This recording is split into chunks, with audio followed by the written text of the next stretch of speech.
بسم اللہ الرحمن الرحیم الحمد للہ والصلاة علی اہلہا۔ سوشل میڈیا پر رائج روایات کی تحقیق سلسلہ نمبر 36۔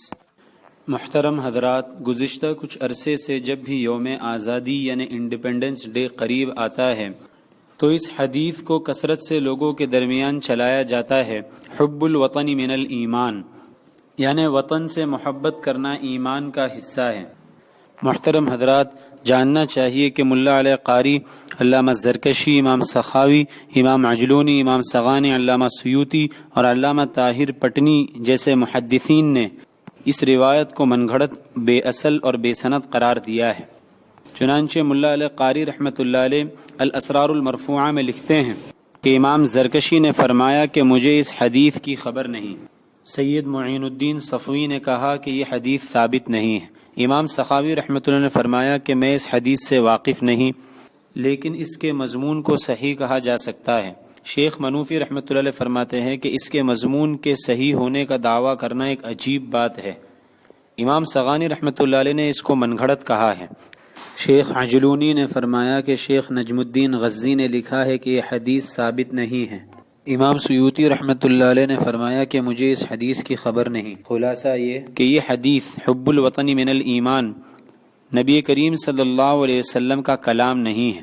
اس کے موضوع اور من گھڑت ہونے پر سب کا اتفاق ہے۔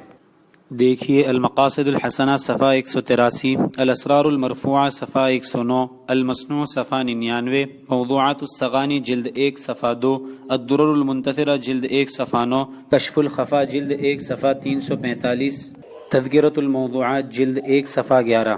البتہ ترمذی شریف کی ایک روایت ہے جس سے اللہ کے رسول صلی اللہ علیہ وسلم کا اپنے وطن سے محبت کرنا معلوم ہوتا ہے۔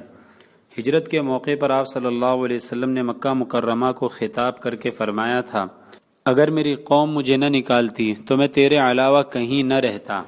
خلاصہ یہ کہ وطن کی محبت کرنا ایمان کا حصہ نہیں ہے، لیکن یہ ضرور کہا جا سکتا ہے کہ ایمان اور اسلام ہم کو وطن کی محبت کرنے سے نہیں روکتے۔ چنانچہ اپنے وطن سے محبت بھی کیجیے، اپنے وطن کو صاف ستھرا رکھنے کی فکر بھی کیجیے، اور وقت آئے تو اپنے وطن کی حفاظت کے لیے جان بھی دیجیے۔ اس کلپ کا مقصد صرف یہ ہے کہ رسول اللہ صلی اللہ علیہ وسلم کی طرف جھوٹ منسوب کر کے ہم اس وعید میں داخل نہ ہوں جس میں رسول اللہ صلی اللہ علیہ وسلم نے ارشاد فرمایا، جس نے مجھ پر عمدن جھوٹ بولا وہ اپنا ٹھکانہ جہنم میں بنا لے۔ اس کلپ میں مذکور روایت کی تحقیق ہم نے عمدۃ الاقاویل فی تحقیق الاباطیل سے لی ہے۔